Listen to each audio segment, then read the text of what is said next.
Hello दोस्तों, आप सभी का आपके अपने YouTube चैनल नॉलेजफुल गुरु में एक बार फिर से स्वागत है। लास्ट वीडियो में हमने मध्य प्रदेश गौवंश वध प्रतिषेध अधिनियम 2004 के सेक्शन 7 से सेक्शन 10 था। इस वीडियो में हम उसके आगे के सेक्शनों को जानेंगे। वीडियो में आगे बढ़ने से पहले एक छोटी सी रिक्वेस्ट कि अगर आप चैनल पर नए हैं तो प्लीज चैनल को सब्सक्राइब कीजिए, वीडियो को लाइक कर ज्यादा से ज्यादा अपने दोस्तों को शेयर कीजिए। 11 प्रवेश और निरीक्षण की शक्ति। इस अधिनियम के उपबंधों को प्रवर्तित करने के प्रयोजन के लिए सक्षम प्राधिकारी या पशु चिकित्सा अधिकारी या सक्षम प्राधिकारी या पशु चिकित्सा अधिकारी द्वारा इस निमित्त लिखित रूप में प्राधिकृत किसी व्यक्ति को अपनी अधिकारिता की स्थानीय सीमाओं के भीतर किसी परिसर में प्रवेश करने और निरीक्षण करने की शक्ति होगी, जहां उसके पास यह विश्वास करने का कारण हो कि इस अधिनियम के अधीन कोई अपराध किया गया है, किया जा रहा है या किया जाना संभावित है। सेक्शन 11 जो बताता है कि प्रवेश और निरीक्षण की शक्ति किसके पास है, तो इस अधिनियम के उपबंधों को प्रवर्तित करने के प्रयोजन के लिए, यानी इस अधिनियम मध्य प्रदेश गौवंश वध प्रतिषेध अधिनियम के जो उपबंध दिए गए हैं उसको लागू करने के लिए कौन प्राधिकृत है? सक्षम प्राधिकारी या पशु चिकित्सा अधिकारी। ठीक है, सक्षम प्राधिकारी या पशु चिकित्सा अधिकारी द्वारा लिखित रूप में किसी व्यक्ति को क्या किया जाएगा? प्राधिकृत किया जाएगा, जो अपनी अधिकारिता की स्थानीय सीमाओं के भीतर किसी भी परिसर में प्रवेश करेगा, निरीक्षण कर सकेगा। ठीक है, मतलब उसकी जितनी स्थानीय सीमा है उसके अंदर ही वो, उसके अंदर जो परिसर आता होगा उसमें वो प्रवेश कर सकता है, उस परिसर का निरीक्षण कर सकता है। लेकिन जहां उसके पास ये विश्वास करने का कारण हो कि इस अधिनियम के अधीन कोई अपराध किया गया है, यानी उसके पास यह विश्वास करने का कारण होना चाहिए कि इस अधिनियम के अंतर्गत कोई अपराध या तो किया गया है, किया जा रहा है या तो किया जाने की क्या है संभावना है, तभी वो वहां पे क्या कर सकता है? प्रवेश कर सकता है और निरीक्षण कर सकता है। सेक्शन 11 का सब क्लॉज 2 बात करता है उपधारा 1 में विनिर्दिष्ट किसी परिसर का उपभोग करने वाला प्रत्येक व्यक्ति सक्षम प्राधिकारी या पशु चिकित्सा अधिकारी या सक्षम प्राधिकारी द्वारा लिखित रूप में प्राधिकृत किसी व्यक्ति को परिसर में ऐसी पहुंच देगा जैसी वह पूर्वोक्त प्रयोजन के लिए अपेक्षित करे, और सक्षम प्राधिकारी पशु चिकित्सा अधिकारी या यथास्थिति प्राधिकृत व्यक्ति द्वारा उससे पूछे गए किसी प्रश्न का उत्तर अपने सर्वोत्तम ज्ञान और विश्वास के अनुसार देगा। जैसा कि हमने सेक्शन के 11 के सब क्लॉज 1 में पढ़ा कि प्रवेश और निरीक्षण की शक्ति किन किन के पास है, तो सक्षम प्राधिकारी के पास है, पशु चिकित्सा अधिकारी के पास है और इनके द्वारा नियुक्त एक प्राधिकृत व्यक्ति होगा। इन तीनों के पास क्या है? प्रवेश और निरीक्षण की शक्ति है। तो जब ये किसी भी परिसर में क्या करेंगे? प्रवेश करेंगे, तो उस परिसर का जो अधिभोग कर रहा है प्रत्येक व्यक्ति, मतलब सिर्फ उसका ओनर नहीं परिसर का, उस परिसर का मतलब उस मकान का या उस घर का जो लोग भी उपयोग कर रहे हैं वो प्रत्येक व्यक्ति सक्षम प्राधिकारी या पशु चिकित्सा अधिकारी या इनके द्वारा जो प्राधिकृत व्यक्ति देगा उसको परिसर में क्या करेगा? उचित पहुंच प्रदान करेगा, मतलब हर जगह पे पहुंचने की क्या करेगा? सहूलियत देगा, किसी भी प्रकार का रोक टोक नहीं करेगा। और अगर इनके द्वारा किसी भी प्रकार का कोई प्रश्न पूछा जाता है तो उस प्रश्न का उत्तर वो अपने उसको जितना भी उसके बारे में ज्ञान है या विश्वास है उसके अनुसार क्या करेगा? प्रदान करेगा। इसका सब क्लॉज 3 बात करता है सक्षम प्राधिकारी या पशु चिकित्सा अधिकारी या सक्षम प्राधिकारी या पशु चिकित्सा अधिकारी द्वारा लिखित रूप से इस निमित्त प्राधिकृत किसी व्यक्ति को इस अधिनियम की धारा 6 का अनुपालन सुनिश्चित करने के लिए किसी वाहन को रोकने और उसकी तलाशी लेने करने की शक्ति होगी।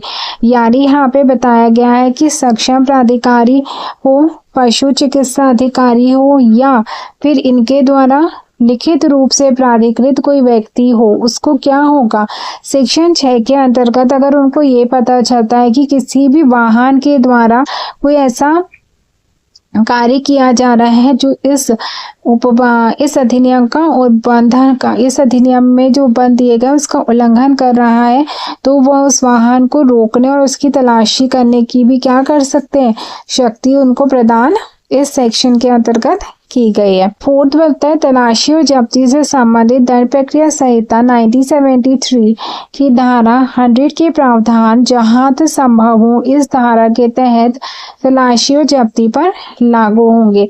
यानी यहाँ पे बताया गया है कि सेक्शन तलाशी और जब्ती से संबंधित जो भी प्रावधान किसमें दिए गए, दंड प्रक्रिया संहिता 1973 में दिए गए हैं, उस किसकी धारा 10-11 तलाशी और जब्ती से संबंधित जो भी प्रावधान दंड प्रक्रिया संहिता 1973 की धारा 100 में दिए गए वो प्रावधान वैसे ही क्या होंगे, यहाँ पर जब्ती और तलाशी पर लागू होंगे।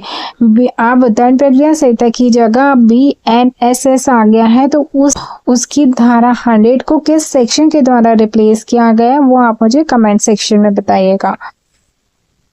सेक्शन 11A प्राधिकृत अधिकारी द्वारा जब्ती। यदि कोई प्राधिकृत अधिकारी या विश्वास करने का कारण रखता है कि इस अधिनियम के अंतर्गत कोई अपराध किया गया है तो वह गौवंश तथा ऐसा ज्ञान, पशु, उपकरण या अन्य सामग्री जो ऐसे अपराध के करने में प्रयुक्त हुई है को जब्त कर सकेगा।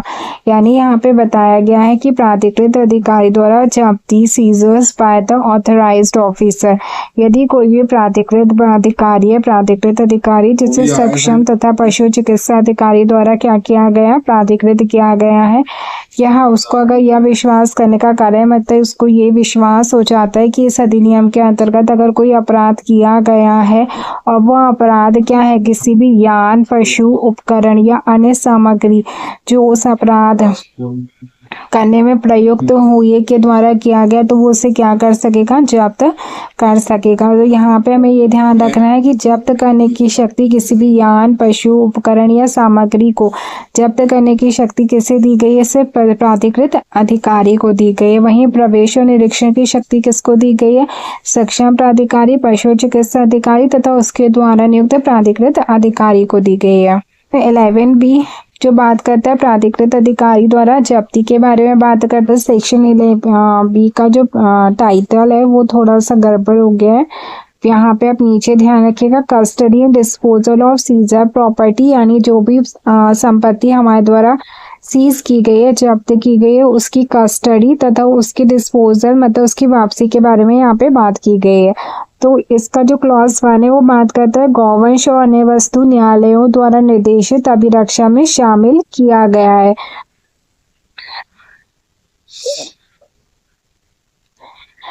मतलब यहाँ पे बताया गया गौवंश, यहाँ पे बताया गया है कि किसकी अभिरक्षा की जाएगी, तो गौवंश और अन्य वस्तुएं जो न्यायालय द्वारा निर्देशित होगी अभिरक्षा में शामिल की जाएंगी। मतलब गौवंश हो, चाहे गौवंश हो मतलब कोई भी गाय, सांड, बैल या बच्चा का बच्चा हो या उससे संबंधित कोई भी वस्तु अगर प्राप्त होती है तो वो न्यायालय द्वारा क्या होगी, न्यायालय जो भी निर्देश देगा उसके अनुसार उसको क्या किया जाएगा, न्यायालय की निर्देश अनुसार अभिरक्षा में रखा जाएगा। वहीं इसका क्लॉज 2 बात करता है यदि न्यायालय में यह प्रमाणित है कि इस अधिनियम के अंतर्गत अपराध किया गया है तो उसने गौवंश एवं पुस्तकालय को राज्य शासन के पक्ष में जब्त करने का आदेश दे दिया जाएगा। तो यहाँ पे गौवंश न्यायालय का तो निर्देश दे दिया न्यायालय ने सब क्लॉज 1 के अंतर्गत, लेकिन यदि न्यायालय को ये प्रमाणित हो जाता है, न्यायालय में ये प्रमाणित हो जाता है कि इस अधिनियम के अंतर्गत क्या किया गया है, अपराध किया गया है, ठीक है, ये न्यायालय में क्या हो जाता है, प्रमाणित हो जाता है, तो फिर गौवंश एवं जो भी क्या नाम से सीज प्रॉपर्टी होंगी वो सबको क्या किया जाएगा, राज्य शासन के पक्ष में जब्त करने का आदेश दे दिया जाएगा। मतलब वो सभी किसके पास जब्त कर दी जाएंगी, वो सभी चीजें राज्य शासन की संपत्ति कहलाएंगी। सेक्शन 12 जो बात करता है वो पुनर्वासन के बारे में बात करता है, मतलब रिहैबिलिटेशन के बारे में बात करता है। राज्य सरकार इस अधिनियम के लागू होने के पश्चात ऐसे व्यक्ति के यदि कोई हो जो प्रत्यक्ष प्रभावित हो आर्थिक पुनर्वास के लिए नियम बनाएगी। तो यहाँ पर जो बताया गया है कि सेक्शन बात करती है वो पुनर्वास के बारे में बात करती है। पुनर्वास कौन करेगा? तो राज्य सरकार के द्वारा किया जाएगा। इस अधिनियम के लागू होने के पश्चात किया जाएगा। ठीक है, कौन करेगा? राज्य सरकार करेगा। कब होगा? तो जब ये अधिनियम बना है उसके लागू होने के बाद क्या किया जाएगा। ऐसे व्यक्ति के यदि कोई हो जो प्रत्यक्ष प्रभावित हो और आर्थिक पुनर्वास के लिए नियम बनाएगी। तो किनके लिए राज्य सरकार नियम बनाएगी? तो राज्य सरकार ऐसे व्यक्तियों के लिए नियम बनाएगी जो प्रभावित है प्रत्यक्ष रूप में, मतलब जो डायरेक्ट दिख रहे हैं, हमारे समक्ष दिख रहे हैं, हमारे सामने दिख रहे हैं कि ये किसी न किसी प्रकार से क्या है, प्रभावित है। तो उनको क्या की जाएगी? उनके आर्थिक पुनर्वास के लिए नियम बनाएगी। उसमें कौन है? गौवंश से संबंधित आएंगे। सेक्शन 13 जो बात करता है सद्भाव पूर्वक की गई कार्रवाई के लिए संरक्षण। इस अधिनियम या इसके अधीन बनाए गए नियमों के अधीन सद्भाव पूर्वक की गई या की जाने के लिए आशय किसी बात के लिए किसी व्यक्ति के विरुद्ध कोई वाद अभियोजन या अन्य विधिक कार्रवाई संस्थापित नहीं की जाएगी। यानी यहाँ पे ये बताया गया कि इस अधिनियम के अधीन जो भी नियम बनाए गए हैं वो सब किससे बनाया गया? सद्भावना पूर्वक बनाए गए हैं, सद्भावना पूर्व आशय से बनाए गए, किसी को चोट पहुंचाने के लिए नहीं बनाए गए हैं। तो ऐसे नियम या ऐसे उपबंधों के विरुद्ध किसी भी प्रकार का क्या नहीं चला जाएगा? किसी प्रकार का ना तो कोई वाद, ना ही कोई अभियोजन, ना ही कोई अन्य विधिक कार्यवाही उनके विरुद्ध की जाएगी। सेक्शन 14 जो बात करता है इस अधिनियम के अधीन शक्तियों का प्रयोग करने वाले अधिकारी लोक सेवक समझे जाएंगे। इस अधिनियम के अधीन शक्तियों का प्रयोग करने वाले सभी सक्षम प्राधिकारी, पशु चिकित्सा अधिकारी और अन्य व्यक्ति भारतीय दंड प्रक्रिया 1860 की धारा किसके अर्थ में लोक सेवक समझे जाएंगे। तो यहाँ पर हमको बताया है कि इस अधिनियम के अंतर्गत कौन कौन लोक सेवक समझा जाएगा। तो जो भी सक्षम प्राधिकारी होगा वो लोक सेवक समझा जाएगा, जो भी पशु चिकित्सा अधिकारी होगा वो लोक सेवक समझा जाएगा, और अन्य व्यक्ति मतलब इनके सक्षम प्राधिकारी तथा पशु चिकित्सा अधिकारी के द्वारा अन्य व्यक्ति को जिसे प्राधिकृत किया गया, यानी प्राधिकृत व्यक्ति भी क्या समझा जाएगा? लोक सेवक समझा जाएगा। किसके अंतर्गत समझा जाएगा? तो भारतीय दंड संहिता की धारा 21 के अंतर्गत किया जाएगा। लेकिन अब भारतीय दंड संहिता को किसने रिप्लेस कर दिया है? BNS ने रिप्लेस कर दिया। तो BNS की किस धारा के अंतर्गत अब लोक सेवक समझे जाएंगे वो आप मुझे कमेंट में बताइएगा। सेक्शन है सेक्शन 15 जो बताता है अधिनियम का अध्यारोही प्रभाव होना।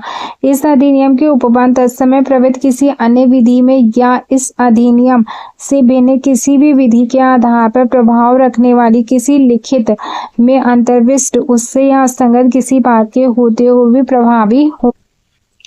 यानी यहाँ पे बताया गया है कि ओवर राइडिंग इफेक्ट होगा। किसका? इस अधिनियम का क्या होगा? ओवर राइडिंग इफेक्ट होगा। तो यहाँ पे बताया गया कि अगर मान लीजिए ये अधिनियम भी प्रभावी है और इसके साथ कोई अन्य अधिनियम भी क्या है? प्रभावी है, तो उन दोनों में अगर क्या है किसी भी प्रकार की असंगति है तो उस असंगति के होते हुए भी और उनमें अलग अलग प्रावधानों के होते हुए भी किसके प्रावधान लागू होंगे? किसके? इस अधिनियम के प्रावधान मतलब मध्य प्रदेश गौवंश वध प्रतिषेध अधिनियम के प्रावधान क्या होंगे? प्रभावी होंगे। तो यही क्या होगा? इसलिए ये क्या रखेगा? अध्यारोही प्रभाव रखेगा।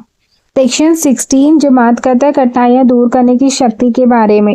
यदि इस अधिनियम के उपबंध को प्रभावी करने में कोई कठिनाई उत्पन्न होती है तो राज्य सरकार ऐसे उपबंध कर सकेगा या ऐसे निर्देश दे सकेगा जो इस अधिनियम के उपबंधों से असंगत ना हो, जो इसे कठिनाइयों को दूर करने के लिए आवश्यक या समुचित प्रतीत हो। तो यहाँ पे बताया गया कठिनाइयों को दूर करने की शक्ति मध्य प्रदेश गौवंश वध प्रतिषेध अधिनियम के अंतर्गत किसको दी गई है? तो वो दी गई आपको राज्य सरकार मानी स्टेट गवर्नमेंट को दी गई। तो स्टेट गवर्नमेंट क्या कर सकती है? कोई भी उपबंध बना सकती है इस अधिनियम की कठिनाइयों को दूर करने के लिए, निर्देश दे सकती है, लेकिन वो क्या होने चाहिए? वह इस अधिनियम के उपबंधों से असंगत नहीं होने चाहिए। ठीक, नेक्स्ट सेक्शन है सेक्शन 70 जिसमें नियम बनाने की शक्ति के बारे में बात की गई है। राज्य सरकार अधिसूचना द्वारा इस अधिनियम के उपबंधों को कार्यान्वित करने के लिए नियम बना सकेगा और इसके प्रकाशन की तारीख से या ऐसी अन्य तारीख से प्रभावी होंगे जो सीमित निर्दिष्ट की जाएगी। यहाँ पे बताया गया है कि मध्य प्रदेश गौवंश वध प्रतिषेध अधिनियम के अंतर्गत नियम बनाने की शक्ति किसके पास है, तो राज्य सरकार के पास है। किसके पास है, राज्य सरकार के पास है। आपको सिर्फ इतना याद रखना है। उसके बाद क्लॉज 2 बात करता है कि इस अधिनियम के अधीन बनाए गए नियम प्रकाशित होने के पश्चात यथाशीघ्र विधानसभा के पटल पर रखे जाएंगे। तो जैसे ही इसके नियम बनाए जाएंगे वो सर्वप्रथम कहाँ पर रखे जाएंगे, तो वो सर्वप्रथम विधानसभा के समक्ष रखे जाएंगे। हमें ये ध्यान रखना है। नेक्स्ट सेक्शन 18 जो बात करता है निरसन और बचत यानी रिपील्स एवं सेविंग के बारे में बात करता है। ठीक है, मध्य प्रदेश गौवंश वध प्रतिषेध अध्यादेश 2004 को इसके द्वारा निश्चित किया गया है।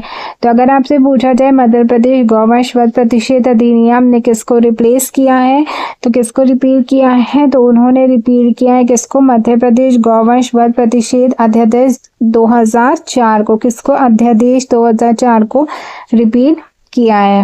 यहाँ पर आपका मध्य प्रदेश गौवंश वध प्रतिषेध अधिनियम का जो एक्ट है वो कंप्लीट होता है। नए वीडियो में नए एक्ट के साथ हम फिर से मिलेंगे। अगर आपको वीडियो पसंद आता है तो प्लीज़ वीडियो को लाइक कीजिए, एक छोटा सा कमेंट बॉक्स में कीजिए और अपने दोस्तों को शेयर करना मत भूलिएगा कि एक लाइक, एक कमेंट और एक शेयर से मुझे ऐसा लगता है जिससे आप लोगों ने मेरे हार्डवर्क की वैल्यू की है। बाकी आपकी मर्जी है। Thank you.